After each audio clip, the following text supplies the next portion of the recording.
हरे कृष्णा। तो आज बहुत विशेष दिन है।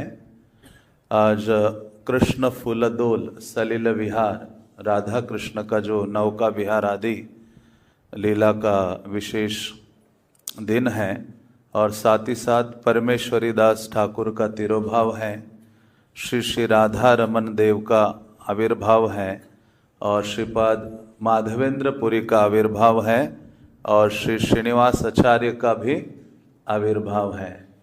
तो हम आज इन्हीं सब चीज़ों के बारे में संक्षिप्त में चर्चा करने का प्रयास करेंगे अपनी स्वयं की शुद्धि के लिए, क्योंकि विशेष रूप से आचार्यों का जो आविर्भाव है, तिरोभाव है, वह हम सबके कल्याण के लिए है। और आज श्रीनिवास आचार्य का आविर्भाव है, तो उनके बारे में सर्वप्रथम हम श्रवण करने का प्रयास करेंगे। चैतन्य भागवत आदि ग्रंथ वर्णन करते हैं, सुनिले भक्त कथा कृष्णेर भक्ति है, कि यदि कोई व्यक्ति वैष्णवों के बारे में श्रवण करता है, बहुत गंभीरता से विनम्रता का भावना हृदय में धारण करते हुए, तो वैष्णवों के चरित्र के प्रति आघात आसक्ति हमारे हृदय में होनी चाहिए भक्तों के बारे में श्रवण करने के लिए। तो उससे क्या होता है, एक तो हमारे हृदय में जो ईर्ष्या और द्वेष की भावना है, क्योंकि भगवत भक्ति में आने के बाद भी ये ईर्ष्या और द्वेष बहुत मुश्किल है हमारे हृदय से बाहर निकलने के लिए, और किसी के प्रति नहीं, भक्तों के प्रति हमारे हृदय में बहुत ईर्ष्या और द्वेष होता है। बल्कि प्रभुपाद कई प्रवचन दिए, और उन प्रवचनों में प्रभुपाद ने कहा ये आंदोलन है ईर्ष्या से मुक्त हुए व्यक्तियों के लिए। हाँ, ये विशेष आंदोलन है, निर्मत्सराणाम सताम। यहाँ ईर्ष्या आदि वाले व्यक्ति के लिए कोई स्थान नहीं है। तो ईर्ष्या तब होती है जब हम देखते हैं अन्य भक्त का जो प्रगति आदि है, या उनको कुछ विशेष सेवा या उनके पास कुछ विशेष उपलब्धि होती है, तो हमारे हृदय में ईर्ष्या का भावना जागृत होता है। तो ऐसे जब हम वैष्णवों के बारे में सुनते हैं, तो ये ईर्ष्या और द्वेष की भावना है धीरे धीरे समूल नष्ट हो जाती है। जब हमारे हृदय में ईर्ष्या होती है और किसी भक्त के बारे में कोई दूसरा भक्त उनकी चर्चा कर रहा है, गुणगान कर रहा है, तो हम कुछ ना कुछ गलतियां ढूंढना शुरू करते हैं, कुछ ना कुछ अपनी टिप्पणी उसमें डालते हैं, और या तो उस स्थान को बहाना बनाकर छोड़कर चले जाते हैं। तो यदि ऐसी भावना हृदय में रही, तो करोड़ों करोड़ों जन्म में भी हम लेते रहें, भगवत भक्ति का अभ्यास करें, तो भी भगवान के प्रति प्रेम की भावना उजागर नहीं होगी। तो इसलिए आचार्यगण कहते हैं कि वैष्णवों का चरित्र बहुत विशेष है।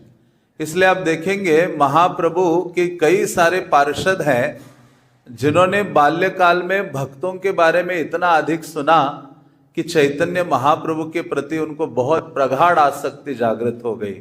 और उसके उदाहरण नरोत्तम दास ठाकुर हैं, उसके दूसरे उदाहरण श्रीनिवास आचार्य हैं। तो ऐसे श्रीनिवास आचार्य हमारे संप्रदाय की एक विशेष विशेष विभूति है।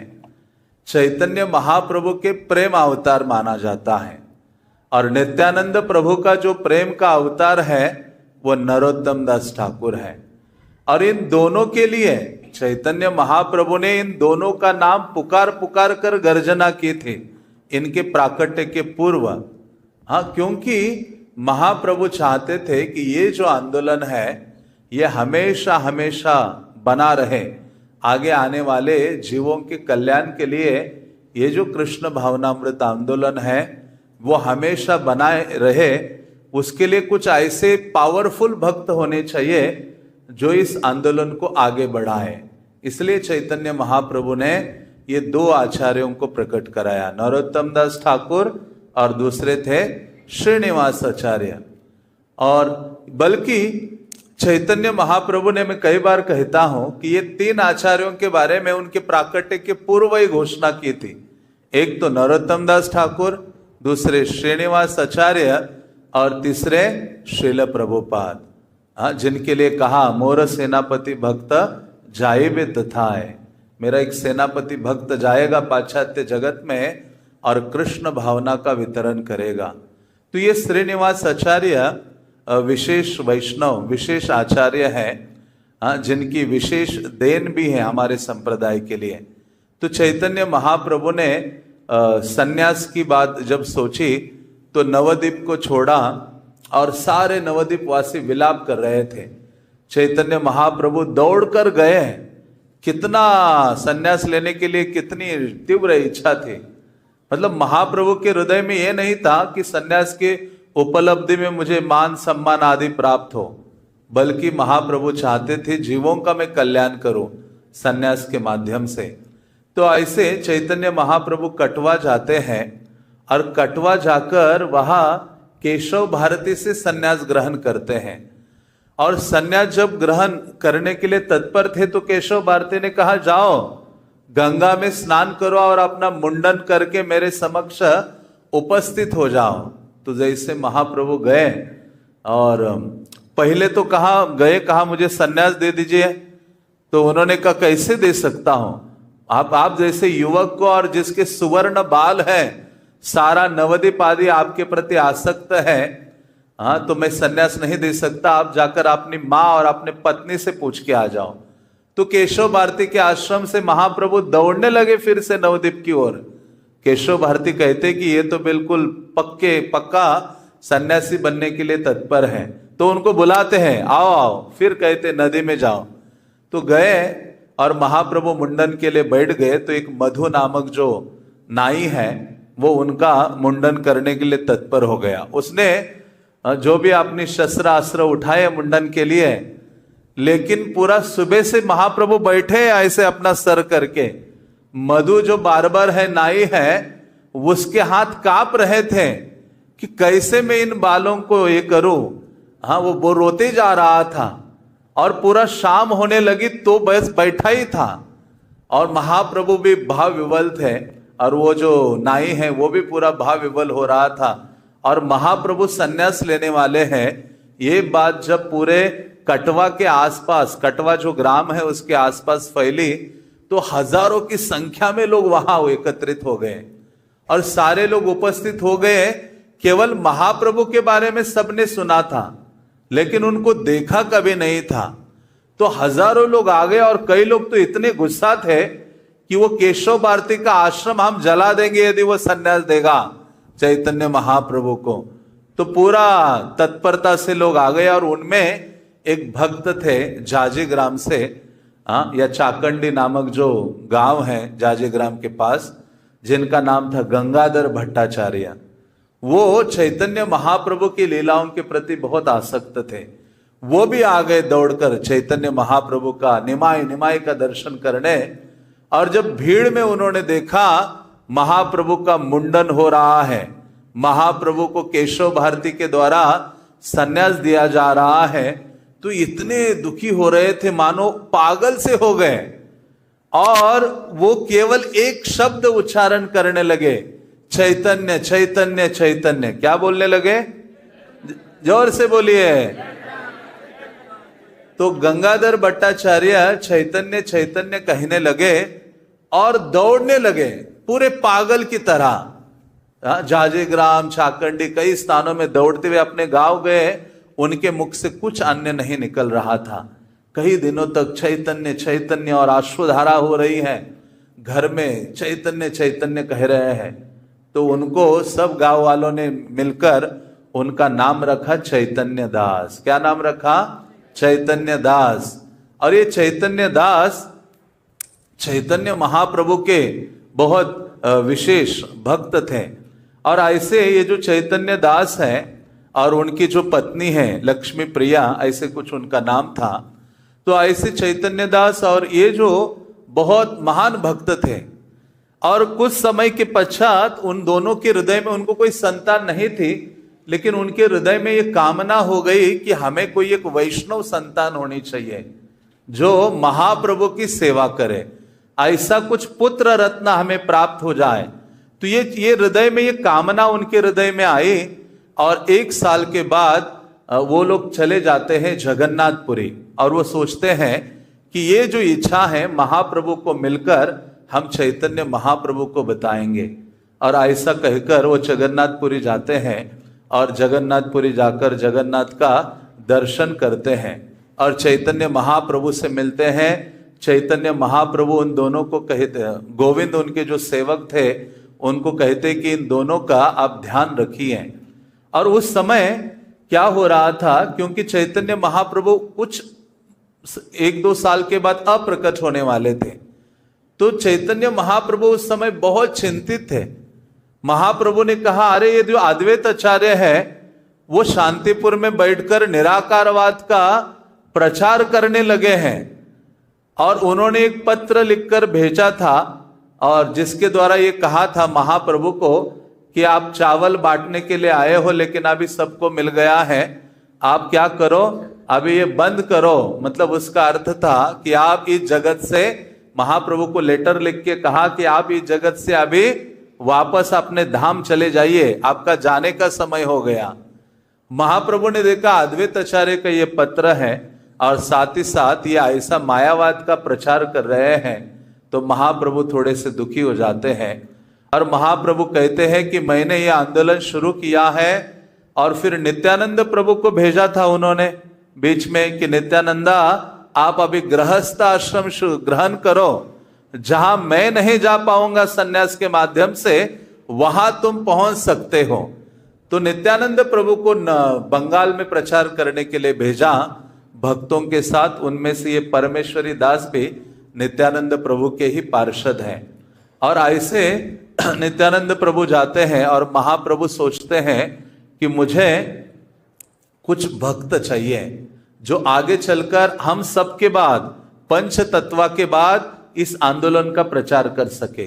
तो उस समय चैतन्य महाप्रभु जगन्नाथ का दर्शन कर रहे थे, और दर्शन करते हुए मंदिर के प्रांगण में ही जब ऐसे जगन्नाथ को देखकर साइड में हुए, तो श्रीनिवास श्रीनिवास श्रीनिवास कहने लगे।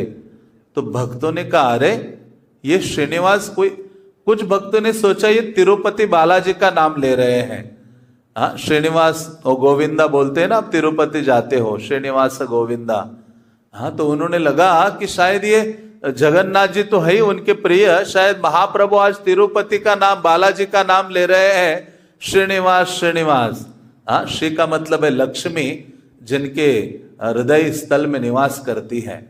तो ऐसे जब सोच रहे थे, तो चैतन्य महाप्रभु ने कहा कि नहीं नहीं, मैं एक ऐसे भक्त को प्रकट करूंगा, एक ऐसा भक्त प्रकट होने वाला है जिसका नाम श्रीनिवास होगा, और वो वृंदावन में जाकर रूप सनातन की सेवा करेगा, और रूप सनातन की सेवा करके जो इस आंदोलन को मैंने शुरू किया है उसको वो आगे बढ़ाएगा, और एक प्रमुख प्रचारक बनेगा, महाप्रभु ने कहा था।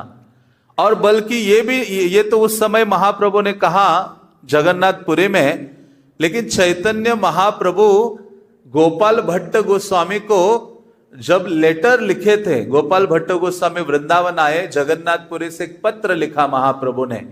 उस पत्र में महाप्रभु ने कहा था कि तुम क्या करो, दीक्षा आदि प्रदान करो भक्तों को, और तुम्हारे ऐसे ऐसे शिष्य होंगे जो पूरे पृथ्वी पर व्यापित हो जाएंगे, भर जाएगी पृथ्वी तुम्हारे शिष्यों के द्वारा, और उनमें से एक होगा श्रीनिवास। ऐसे गोपाल भट्ट गोस्वामी को भी कहा था। तो ऐसे चैतन्य महाप्रभु ने जगन्नाथपुरी में एक घोषणा की थी कि एक आगे एक ऐसा भक्त आएगा जो रूप सनातन की सेवा करेगा, और कृष्ण भावना के जो ग्रंथ हैं उनका वितरण करेगा। तो गोविंद आदि जो भी भक्त थे पुरी में, उन्होंने कहा वो प्रकट होगा। तो उन्होंने कहा कि उनका जो प्राकट्य है चाकंडी में होगा, और जिनके पिता होंगे चैतन्य दास और लक्ष्मी प्रिया। तो ऐसे जब महाप्रभु ने ये कहा तो सब भक्त आनंदित हो गए और सब भक्तों को पता चला उस भक्त के माता पिता कौन है। तो आगे चलकर ये जो गंगाधर भट्टाचार्य है या चैतन्य दास है और उनकी जो पत्नी है उनके द्वारा श्रीनिवास आचार्य का प्राकट्य हो जाता है। और श्रीनिवास आचार्य चाकंडी में निवास करते हैं और बाल्यकाल से ही आचार्यगण लिखते हैं कि बाल्यकाल से एक विशेषता थी, उनके कंठ का हार वैष्णवों के नाम थे। बाल्यकाल से श्रीनिवास आचार्य भगवान के नामों से अधिक वैष्णवों के नामों का उच्चारण किया करते थे, भक्तों का नाम, सदैव भक्तों का नाम। और उनकी माता भी ऐसी थी कि जब श्रीनिवास आचार्य रो पड़ते थे या खड़े हो जाते थे, बैठते नहीं थे, तो उनको बहुत भक्तों के नाम सुनाया करते थे, तब जाकर वो शांत हो जाते थे। तो ऐसे श्रीनिवास आचार्य का आकर्षण चैतन्य महाप्रभु के भक्तों के प्रति, वैष्णव के गुणगान के प्रति अत्यधिक था। और ऐसे श्रीनिवास आचार्य ने बाल्यकाल से सारी गौर लीला अपने पिता से सुनी थी, चैतन्य दास, जो महाप्रभु से बहुत अधिक आसक्त थे।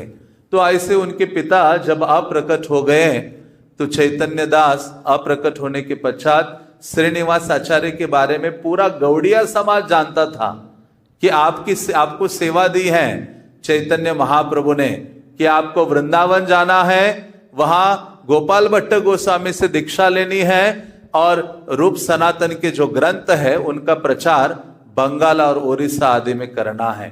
तो ऐसे श्रीनिवास आचार्य पिता के देहांत के पश्चात जगन्नाथपुरी जाते हैं। वो सोचते कि महाप्रभु से मेरी मुलाकात हो सकती है। और जब जगन्नाथपुरी की ओर पहुंचे तो देखा जगन्नाथपुरी से जो भी बाहर निकल रहा था हर कोई व्यक्ति रो रहा था। तो श्रीनिवास आचार्य ने रास्ते में आते हुए लोगों से पूछा कि आप सब जगन्नाथपुरी से आ रहे हो, जगन्नाथ का दर्शन करके हर कोई आनंदित होता है, कमल नयन का दर्शन करके, लेकिन आप सब रो रहे हो। उन्होंने कहा हम सबने चैतन्य महाप्रभु को खो दिया है, चैतन्य महाप्रभु अप्रकट हो गए हैं। हाँ, तो ये जब श्रीनिवास आचार्य ने सुना तो श्रीनिवास आचार्य रास्ते में ही थे, हाँ, बालेश्वर से आगे मूर्छित होकर गिर पड़ते हैं। और जैसे जैसे आगे जाते हैं जगन्नाथपुरी में पहुंचते हैं तो वहां जाकर देखते हैं गदाधर पंडित के पास जाते हैं जगन्नाथ का दर्शन करके। और गदाधर पंडित के पास जाते तो देखते कि उनकी आंखों से सदैव अश्रुधारा बह रही है और उनकी आंखें बिल्कुल ऐसे पानी से भरी रहती थी। उनके चरणों में गिरकर श्रीनिवास आचार्य कहते हैं कि हे प्रभु, आप मुझे श्रीमद् भागवत सिखाइए, भागवत पढ़ाइए। तो श्रीनिवास आचार्य गदाधर पंडित कहते मेरा भागवत यहाँ है, उसको ले लो। तो जैसे लिया भागवत का ग्रंथ तो देखा गदाधर पंडित के आश्रोपात से उसकी सारी जो शाही है वो सारी निकल गई है, धुल गई है। तो उस समय भागवत की प्रत थी नहीं। श्रीनिवास आचार्य को कहा कि आप भागवत लेके आओ, मैं तुम्हें भागवत सिखाऊंगा, भागवत पढ़ाऊंगा। तो श्रीनिवास आचार्य फिर बंगाल आते हैं, फिर भागवत को लेकर निकलते हैं। और जैसे जगन्नाथपुरी पहुंचते हैं तो पता चलता है कि गदाधर पंडित अप्रकट हो गए हैं। तो ऐसे जो श्रीनिवास आचार्य हैं, जहां जहां वो पहुंच रहे थे वहां वहां महाप्रभु के जो पार्षद थे वो अप्रकट हो रहे थे। और फिर उन्होंने सोचा कि चैतन्य महाप्रभु ने मुझे वृंदावन जाने के लिए कहा है। और जिनको भी मिलते थे, नवद्वीप में कई सारे भक्तों से मिले या अभिराम ठाकुर को जाकर मिलते हैं और वहां अभिराम ठाकुर उनको वो जो चाबुक है, जय मंगल नामक जो चाबुक है वो मारते हैं। जैसा ही मारते कृष्ण प्रेम इतना उमड़ पड़ता है उनके हृदय में और उनको कहते हैं कि आप वृंदावन चले जाओ। तो ऐसे श्रीनिवास आचार्य अंततः वृंदावन आते हैं। बल्कि वृंदावन आने से पहले यहां जब वृंदावन आते हैं तो वृंदावन आकर गोविंद देव का दर्शन करते, मथुरा पहुंचते तो उनको पता चलता है रूप सनातन अप्रकट हो गए। फिर से रोने लगते हैं और आकर जीव गोस्वामी की शरण ग्रहण करते हैं। जीव गोस्वामी के पास सबसे पहले नरोत्तम, श्यामानंद आदि से पहले श्रीनिवास आचार्य आते हैं। उनको केवल श्रीनिवास नाम से पुकारा जाता था। आचार्य उपाधि जीव गोस्वामी ने उनको प्रदान की थी। तो जीव गोस्वामी से कई ग्रंथों से उन्होंने अध्ययन किए और जीव गोस्वामी ने कहा कि आपको गोपाल भट्ट गोस्वामी से दीक्षा ग्रहण करनी चाहिए। तो गोपाल भट्ट गोस्वामी के गोस्वामी से वो दीक्षा ग्रहण करते हैं राधा रमन देव के सामने बैठकर। और एक दिन जीव गोस्वामी ललित माधव रूप गोस्वामी का जो ग्रंथ है उस पर प्रवचन दे रहे थे। जब प्रवचन दे रहे थे तो उस समय श्रीनिवास आचार्य आते हैं और श्रीनिवास आचार्य को उसके पश्चात प्रश्न पूछते हैं जीव गोस्वामी। वो कहते हैं कि जीव गोस्वामी पूछते हैं कि हे श्रीनिवास, आप बताओ, यहां तो कई कदम्ब के वृक्ष हैं, लेकिन मैं देख रहा हूं कि 2 ऐसे कदम्ब के वृक्ष जिसका रोपण बाद में किया था, लेकिन अभी सीजन नहीं है, फिर भी वो पुष्प दे रहे हैं, इसका क्या कारण है? तो श्रीनिवास कहते हैं, श्रीनिवास आचार्य, कि मैं अभी आपको थोड़े समय के पश्चात बताता हूं। तो श्रीनिवास आचार्य अपनी आंखें बंद करते हैं और राधा कृष्ण की जो दिव्य लीला है उनका स्मरण करते हुए उन लीलाओं में प्रवेश करते हैं और उसमें उत्तर ढूंढकर वापस जीव गोस्वामी के समक्ष उपस्थित हो जाते हैं।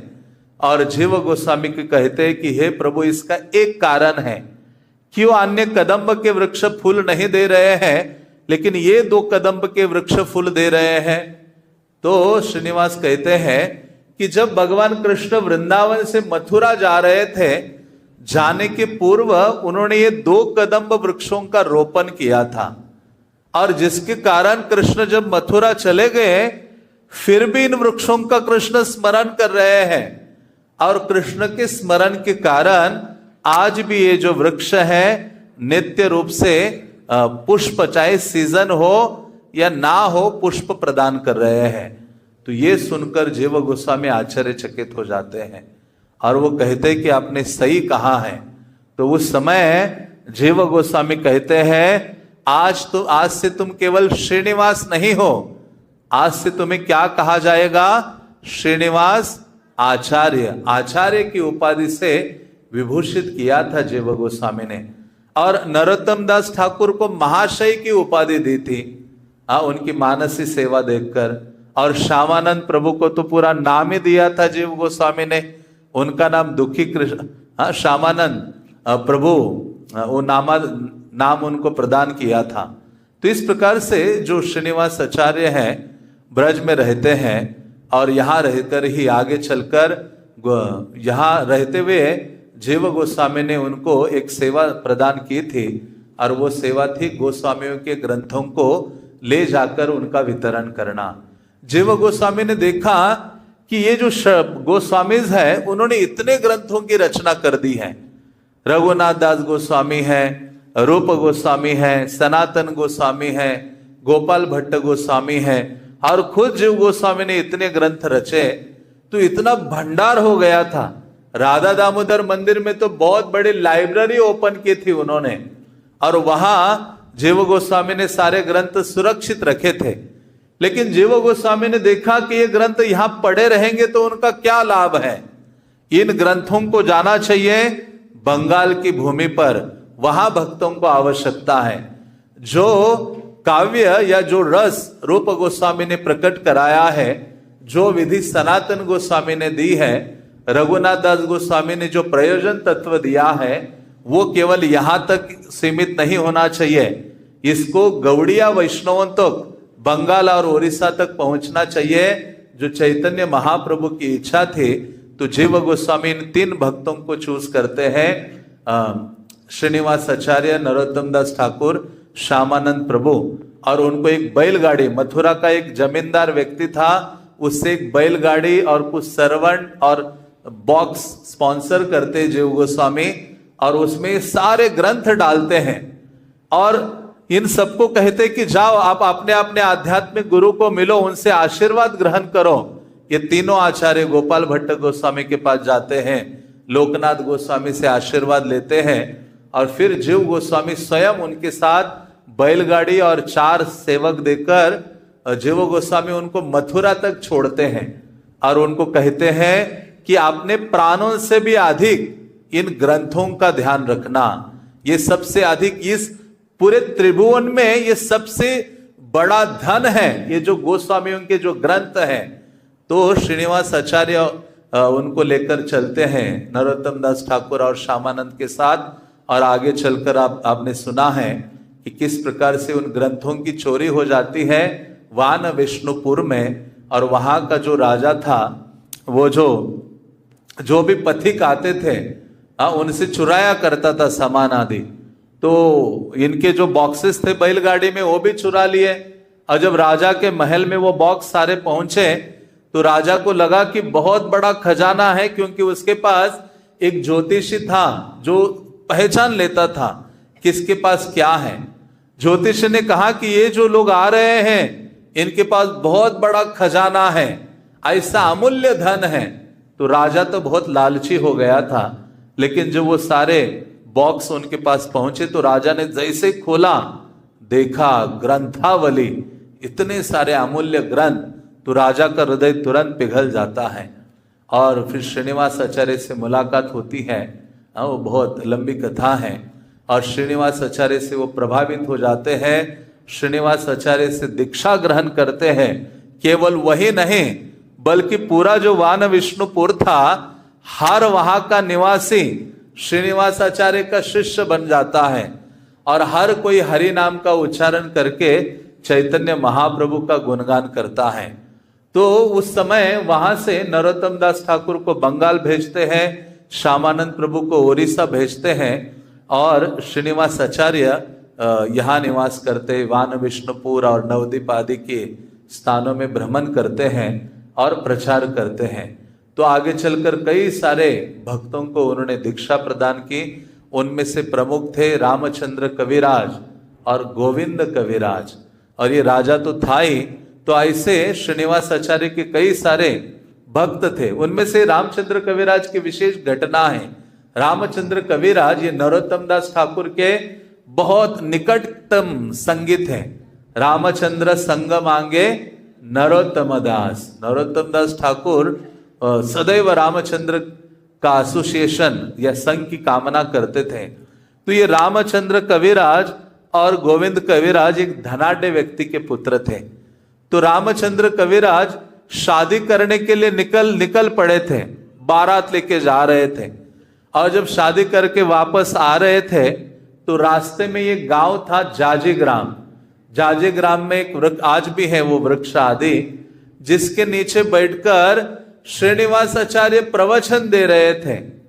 और प्रवचन दे रहे थे तो उन्होंने पूछा, अरे ये बारात जा रही है, कौन जा रहा है?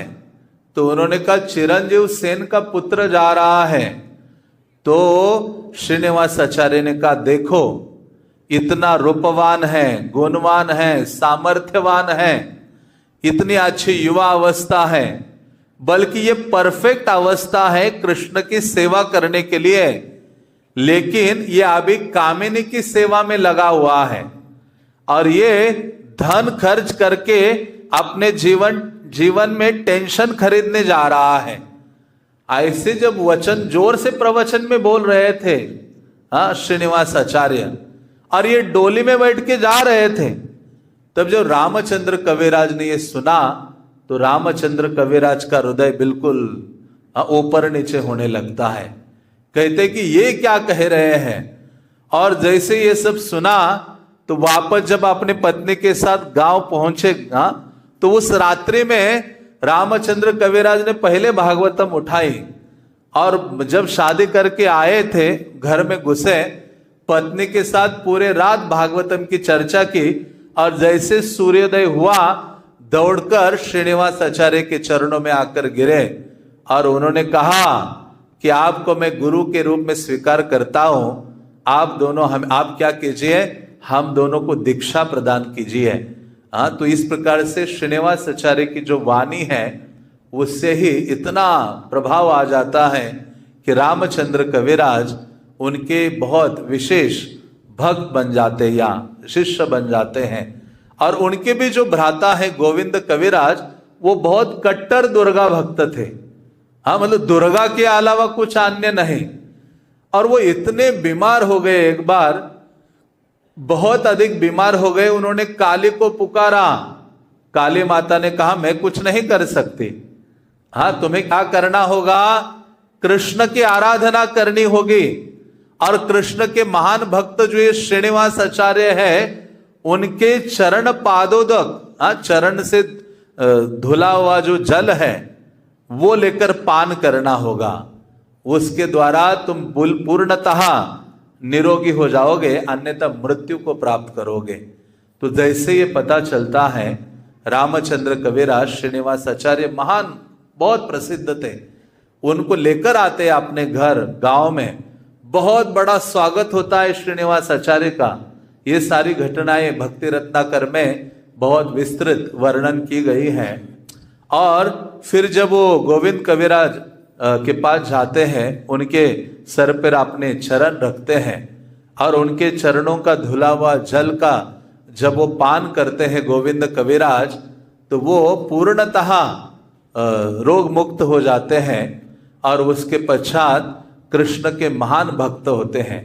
और उसी के बाद उन्होंने जो सबसे पहले जो गीत लिखा उन्होंने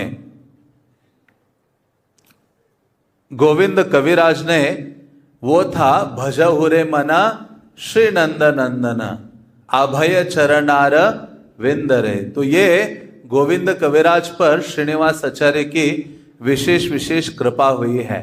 तो ऐसे श्रीनिवास आचार्य फिर जब बंगाल में बहुत अधिक प्रचार प्रसार आदि किया, उसके पश्चात वृंदावन आते हैं और वृंदावन में ही अपना देह त्याग करते। उनका तिरोभाव वृंदावन में होता है, धीर समीर में।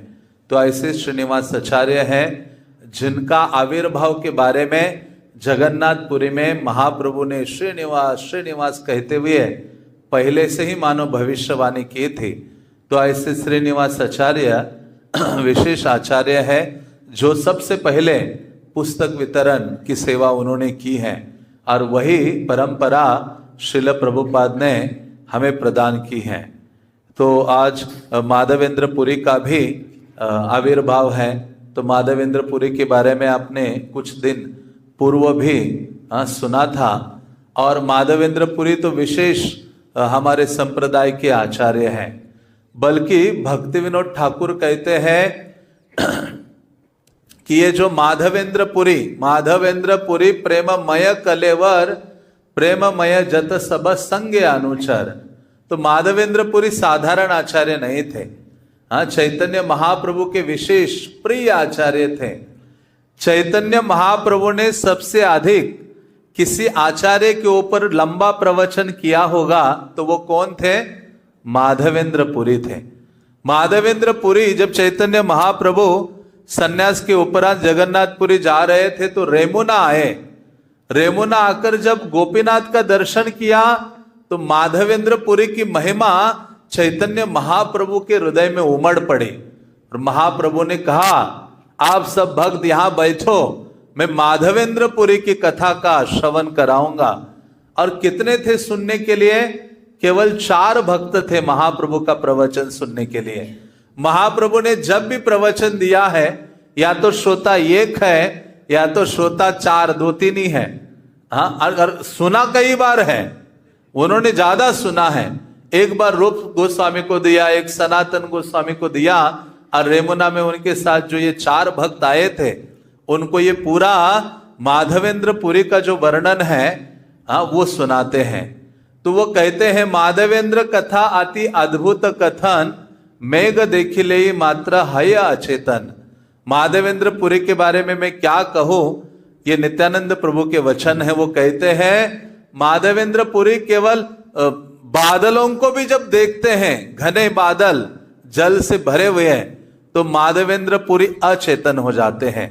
कृष्ण का स्मरण, इतनी कृष्ण स्फूर्ति होती है कि जिसका वर्णन नहीं किया जा सकता।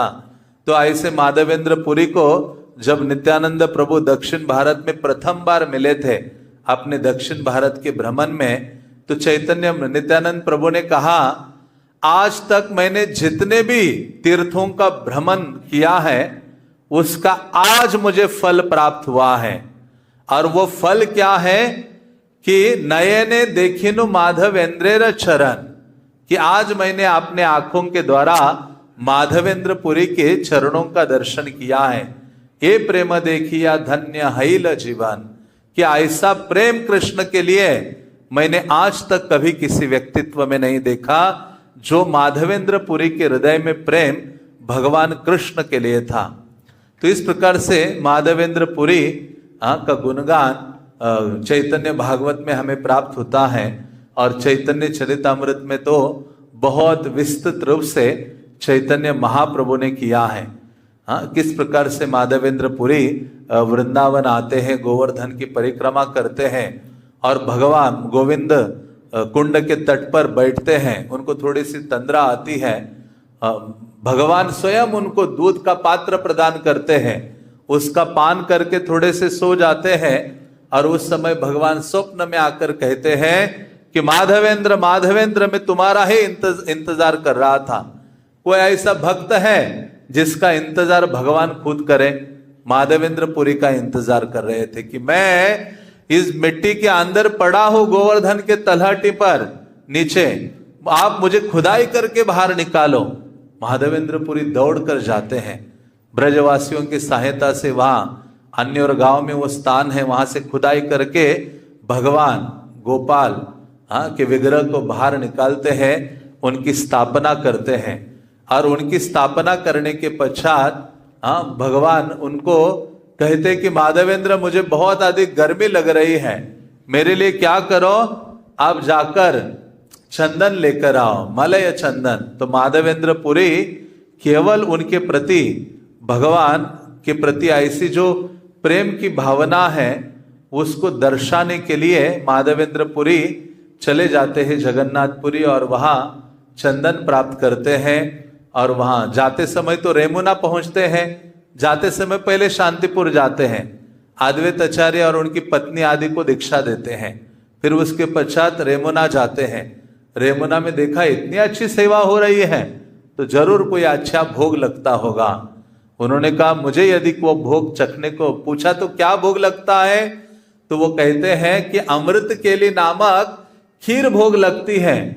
हाँ, तो माधवेंद्र कहते मुझे थोड़ा चखने को मिल जाए तो मैं जब वृंदावन वापस जाऊंगा तो अपने गोपाल के लिए बनाऊंगा और गोपाल को संतुष्ट करूंगा ये सेवा प्रदान करके। तो माधवेंद्रपुरी के हृदय उसी समय देखा भोग लगने जा रहा है, माधवेंद्रपुरी अपने आप को कोसने लगे, कितना तुच्छ अधम व्यक्ति हो कि भगवान को भोग भी नहीं लगा और मेरे हृदय में खाने की, उसको भोगने की इच्छा हो रही है। तो स्वयं को धुतकारते हुए माधवेंद्रपुरी निकल जाते हैं, जाकर एक जगह बैठकर निरंतर हरि नाम का उच्चारण करते हैं। और यहां भगवान को 12 मिट्टी के पात्र जब भोग लगे थे और उस समय पुजारी ने भोग निकाला, रखा, पट बंद कर दिया, मंदिर बंद किया, लेकिन भगवान बाद में पुजारी को स्वप्नादेश देते हैं कि मैंने एक जो पात्र है वो रखा है। हाँ, तो वो पुजारी आकर देखता है भगवान ने अपने वस्त्र के पीछे एक पात्र छुपाया है और भगवान ने आदेश दिया कि माधवेंद्र नामक मेरा भक्त है, उनको ये प्रदान करो। माधवेंद्रपुरी, हम प्रसाद के पीछे दौड़ते हैं महाप्रसाद के, लेकिन यह महाप्रसाद माधवेंद्रपुरी के पीछे दौड़ रहा था, मुझे स्वीकार करो, मुझे स्वीकार करो। तो वो पुजारी दौड़ते हुए जा रहा है और चिल्ला रहा है, कौन माधवेंद्रपुरी है, कौन माधवेंद्र है। तो माधवेंद्रपुरी प्राप्त होते हैं, इतने गदगद होकर उस स्वीट राइस को स्वीकारते महाप्रसाद को, और मिट्टी के पात्र में वो खीर को खाते हैं और वो मिट्टी का पात्र फेंकते नहीं है, वो अपने वस्त्र में बांध देते हैं और उसको थोड़ा थोड़ा ग्रहण करते हैं और उस रात्रि में निकल जाते हैं जगन्नाथपुरी में। क्यों निकल जाते हैं?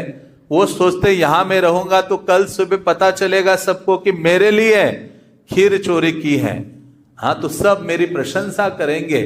ये गौड़िया वैष्णव की विशेषता है, उत्तम हैया अपना के माने अधम।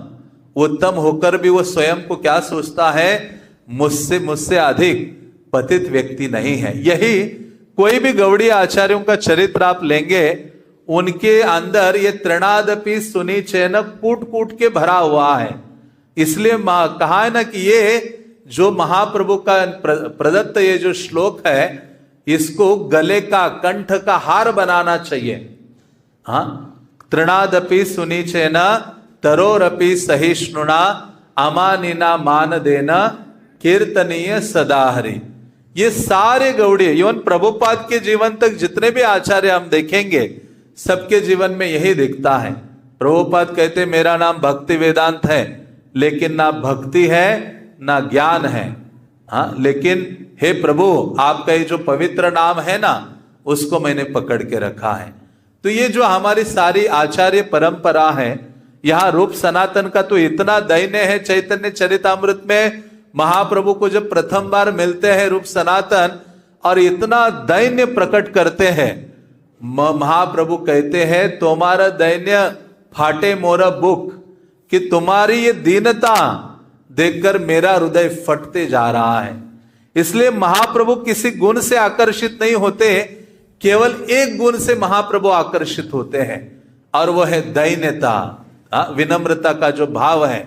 और वास्तव में जिस व्यक्ति के हृदय में ये दैन्यता विनम्रता का भाव प्रकट हो रहा है, उसका अर्थ है कि महाप्रभु की कृपा उस व्यक्ति पर या उस भक्त पर हो रही है। तो ऐसे माधवेंद्र पुरी ने जगन्नाथपुरी पहुंचते हैं, वहां से उनको चंदन आदि प्राप्त होता है।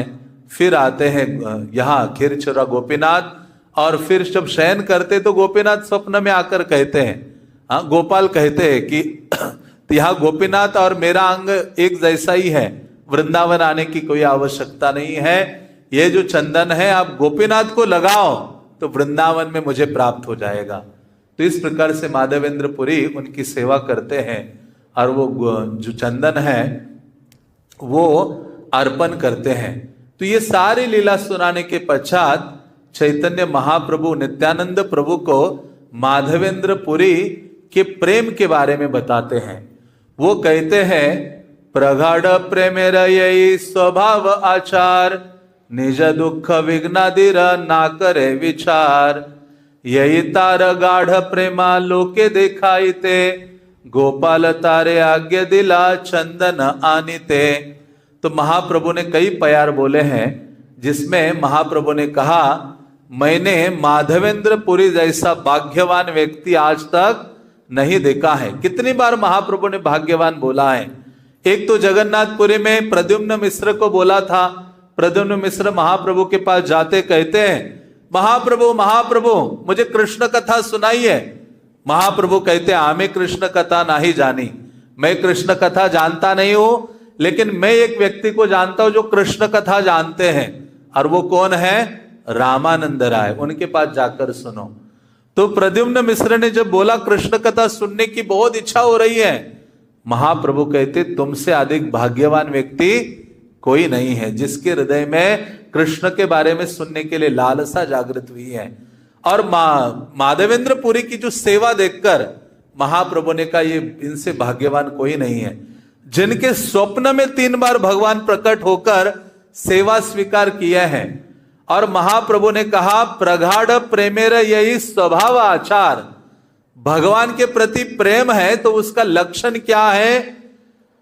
निज दुख विघ्नादिर ना करे विचार। प्रभुपाद कहते थे ना कि कोई पत्नी कह रही है कि I love you I love you I love you, और पति ऑफिस से घर आता है और उस पानी मांगता है तो वो कहती नहीं I love you I love, आपसे प्रेम करती हूं, लेकिन पानी देने के लिए तैयार नहीं है। तो प्रेम का मतलब है एक्शन। प्रेम का मतलब क्या है? वो प्रेम हमारे एक्शन में प्रकट होना चाहिए। और माधवेंद्र पुरी के बारे में महाप्रभु ने कहा यही है बहुत प्रगाढ़ प्रेम, इतना प्रेम कृष्ण के लिए कि निज दुख विघ्नादिर ना करे विचार। सेवा के लिए जो भक्त हैं खुद के जितने विघ्न हैं दुख हैं उसका विचार नहीं करता है, प्रथम सेवा को रखता है। माधवेंद्र पुरी ने विचार नहीं किया कि ठंडी गर्मी बारिश ये सब सहन करते, अरे कहाँ पहुंच जाऊंगा वहां, मेरे इतने सारे शिष्य, किसी को भेज देता हूं वो चंदन लेकर आएगा। नहीं, केवल ये स्थापित करने के लिए महाप्रभु ने ये भगवान के प्रति सेवा भावना, ये जो माधवेंद्र पुरी है निकल पड़ते हैं। यही तार गाढ़ प्रेमा लोका देखा थे। तो भगवान ने माधवेंद्र पुरी का प्रेम कितना मेरे प्रति है ये सबको दिखाने के लिए आज्ञा दी थी। गोपाल तारे आज्ञा दिला चंदन आने थे। गोपाल ने आज्ञा दी थी ताकि गोपाल चाहते थे मेरा भक्ति की जो महिमा है भक्त की वो प्रकाशित हो जाए। उसी प्रकार से चैतन्य महाप्रभु ने प्रभुपाद के भी प्रति किया है। महाप्रभु तो सारे जगत में हरि नाम फैला सकते थे, पाश्चात्य जगत तक, लेकिन महाप्रभु ने प्रभुपाद की महिमा को बढ़ाना था, अपने भक्त की महिमा को बढ़ाना था, इसलिए प्रभुपाद के माध्यम से वो कार्य किया है। मानो यही है माधवेंद्र पुरी का जीवन और प्रभुपाद के जीवन में कई साम्य हैं। प्रभुपाद ने भी निज दुख विघ्नाधीरा ना करे विचार। आपने जीवन में वृद्धावस्था, धन नहीं है, कोई सहायक नहीं है, ये सब सहन करते हुए अकेले कृष्ण की सेवा के लिए तत्पर हो गए। वो संदेश लेकर पहुंच गए। तो इस प्रकार से माधवेंद्र पुरी का गुणगान चैतन्य महाप्रभु अपने मुख से करते हैं।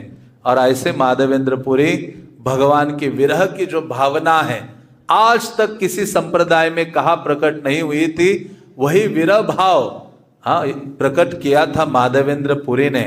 तो ऐसे माधवेंद्र पुरी का भी आज विशेष आविर्भाव है। चैतन्य चरितामृत में कहा है, श्रद्धा युक्त हैया यहाँ सुने जई जान, श्री कृष्ण चरण से ही पाय प्रेम धन। श्रद्धा के साथ यदि कोई व्यक्ति इन भक्तों के बारे में सुनता है, कृष्ण के चरणों के प्रति प्रगाढ़ प्रेम की भावना उसके हृदय में उदित हो जाती है। तो ऐसे माधवेंद्र पुरी का भी आज आविर्भाव है।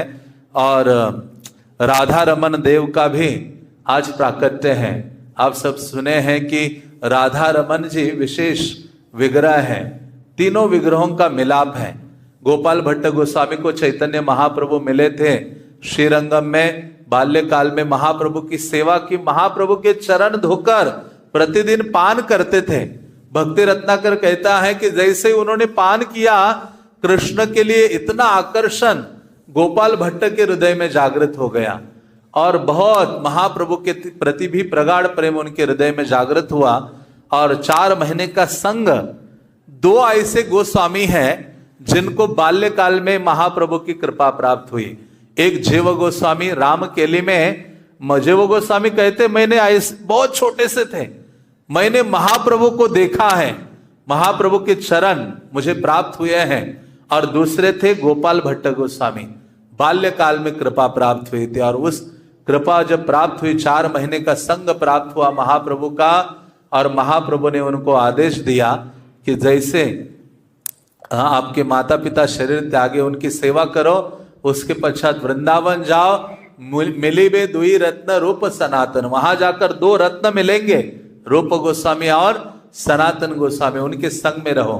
तो जैसे गोपाल भट्ट गोस्वामी यहाँ पहुंचते हैं और महाप्रभु उनको स्वप्न में कहते हैं कि आप गंडक की नदी वगैरह जाओ, वहां मेरा जो शिला प्राप्त होगी वो मेरा साक्षात स्वरूप होगा। तो गोपाल भट्ट गोस्वामी जब यहाँ पहुंचे तो महाप्रभु को जब पत्र भेजा सनातन गोस्वामी ने, महाप्रभु आनंदित होते, सबको बोलते मेरा गोपाल वृंदावन पहुंचा है, मेरा गोपाल वृंदावन पहुंचा है। और फिर गोपाल भट्ट गोस्वामी ऐसे हैं जिनके लिए महाप्रभु ने भेंट भेजी है, अन्य किसके लिए कोई विशेष भेंट नहीं भेजी।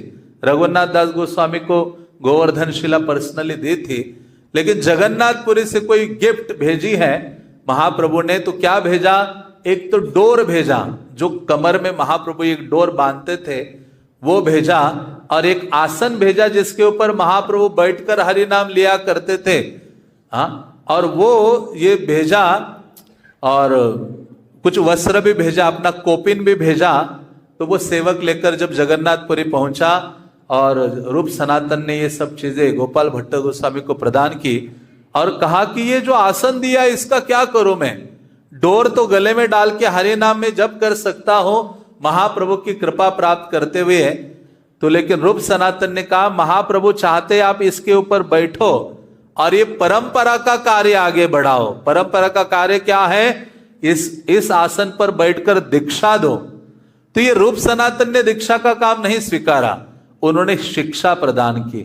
और ये दीक्षा का काम किसने दिया, गोपाल भट्ट गोस्वामी ने। जो आए बंगाल इधर उधर से सबको दीक्षा देते रहते थे।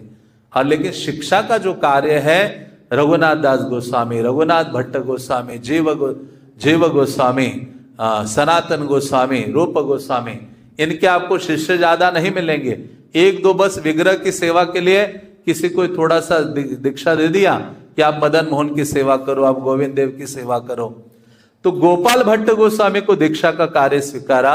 और गोपाल भट्ट गोस्वामी जब गए गंडकी की ओर और गंडकी नदी में जाकर स्नान किए, तो जैसे आपने हाथ डाले जल लेने के लिए, तो एक शालिग्राम दौड़कर कूदकर उनके हाथ में आए। ऐसे कहते तुलसी वहां जल में दिखाओ, शालिग्राम ऐसे कूद के आती है, इतना आकर्षण है। तो वो लिया, वो उन्होंने महाप्रभु का स्वप्न याद आया। महाप्रभु ने कहा जो प्रथम शिला प्राप्त होगी वो दामोदर शिला थी, प्राप्त होगी वो मेरा स्वरूप है। वो गदगद होकर महाप्रभु प्राप्त हुए, इस भावना को धारण करके उसको स्वीकारा। जब फिर से कमंडल डाला तो और 11 शिलाएं आ गई। हाँ, तो उन्होंने सोचा ये महाप्रभु की ही कृपा है, उनको भी ले लिया और आ गए यहाँ। हाँ, वापस वृंदावन आते हैं। वृंदावन में बंसीवट के निकट जहां भी राधा रमन मंदिर है, वहां गंगा वहां तक, यमुना वहां तक थी, वृक्ष के नीचे उनका बैठते थे और वहां कपड़े में शिलाओं को बांधकर पूजा अर्चना करके ऊपर लटक के रखते थे।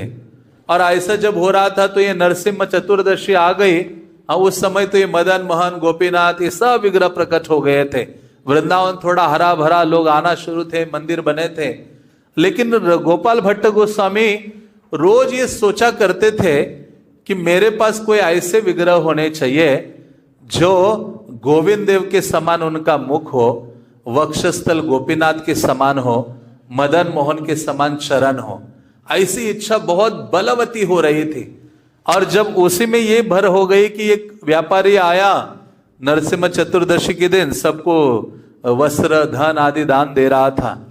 तो गोपाल भट्ट गोस्वामी को लगा कि अरे मेरे पास विग्रह होते तो उनको मैं ये वस्त्र पहनाता, उनका श्रृंगार आदि करता, लेकिन मेरे प्रभु तो गोल मटोल है। हाँ, इनका क्या करूं, ना कपड़े पहना सकता हूं, ना कुछ कर सकता हूं। और जब उन्होंने संध्या सेवा की और विग्रह को, जो शालिग्राम्स हैं, उनको पोटली में बांध के, एक छोटा सा बक्सा भी था उसमें, और बांध के टांग देते थे, उसके नीचे शयन करते थे। और रात्रि में केवल सप्तम स्कंद का जो प्रहलाद चरित्र है वो उनके हृदय में ऐसे निकल रहा था। प्रहलाद महाराज की प्रार्थनाएं, उनकी लीलाएं हैं, कैसे नरसिम्हदेव उनके लिए प्रकट हो गए और वो खंबे से निकले हैं। ये सब होके भाव विवर हो गए सोते हुए। उन्होंने कहा हे प्रभु, आप प्रहलाद के लिए खंबे से बाहर आ सकते हो, तो क्या मेरे लिए मेरे शालिग्राम से नहीं बाहर आ सकते आप? ऐसे वचन उनके हृदय में उमड़ रहे थे और ऐसा आंखें भर गई थी भगवान के प्रति प्रेम की भावना से। और वो सो गए। तो सुबह उठे, यमुना नजदीक जाके स्नान कर लिए और फिर अपना सेवा, प्रथम सेवा शुरू करने के लिए अपनी जो पोटली थी उसमें ऐसे हाथ डाला शालिग्राम शिला को लेने के लिए। लेकिन जो गोल थी आज गोल नहीं लग रही थी। आज तो वो पूरे ऐसी लंबी चौड़ी हाथ, चरण, वो कहने लगे कि ये क्या हो रहा है। उनका पूरा शरीर ऐसे कांपने लगा, रोमांच, कंपाश्रु, और उठाया निकला बाहर। तो इतने एक ईद के जैसे ही इतने ऐसे विग्रह को देखकर तो वो गदगद हो गए, रोने लगे, भगवान को सामने रखा, दंडवत करने लगे, प्रार्थना करने लगे और तुरंत कहा रूप सनातन को बुलाइए। रूप सनातन आते, दौड़ते हुए आते। ये कोई साधारण न्यूज नहीं थी उस दिन जो ब्रज में। आज के दिन तो मानो ब्रज उल्लासित हो गया था। कृष्ण जैसे महाप्रभु आए थे ना वृंदावन, सारे वृक्ष लताएं पशु पक्षी हिरण उनके पीछे दौड़ रहे थे, वैसे ही था। पूरे भक्तगण दौड़ रहे थे गोपाल भट्ट गोस्वामी के उस वृक्ष के नीचे। रूप सनातन आदि गए, देखा इतने अद्भुत विग्रह को। गोपाल ने कहा, गोपाल भट्ट गोस्वामी ने कहा कि मेरे लिए गोपीनाथ प्रकट हो गए हैं, मेरे लिए गोविंद देव प्रकट हो गए हैं, मेरे लिए मदन मोहन प्रकट हो गए इस रूप में। हाँ, और फिर रूप गोस्वामी को कहा कि आप बताइए इनका नाम क्या होगा। तो रूप गोस्वामी ने नामकरण किया, श्री श्री राधा रमन लाल के। तो राधा रमन रूप गोस्वामी द्वारा प्रदत्त नाम है, और रूप गोस्वामी ने ही प्रथम अभिषेक किया है। रूप गोस्वामी सनातन गोस्वामी से आए, कई सारे अभिषेक की सामग्री इकट्ठा की लाए, उनका अभिषेक आज भी अभिषेक सुबह सुबह होता है राधा रमन में, और वो राधा रमन का प्राकट्य हो गया और बहुत सारी सेवा करते रहे।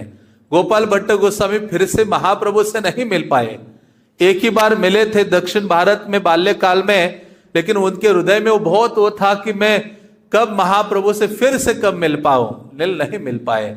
ब्रज छोड़कर नहीं जा पाए जगन्नाथपुरी इधर उधर, लेकिन एक दिन अपने विग्रह के सामने बैठे थे, महाप्रभु का इतना प्रेम उमड़ आया, इतने रो रहे थे।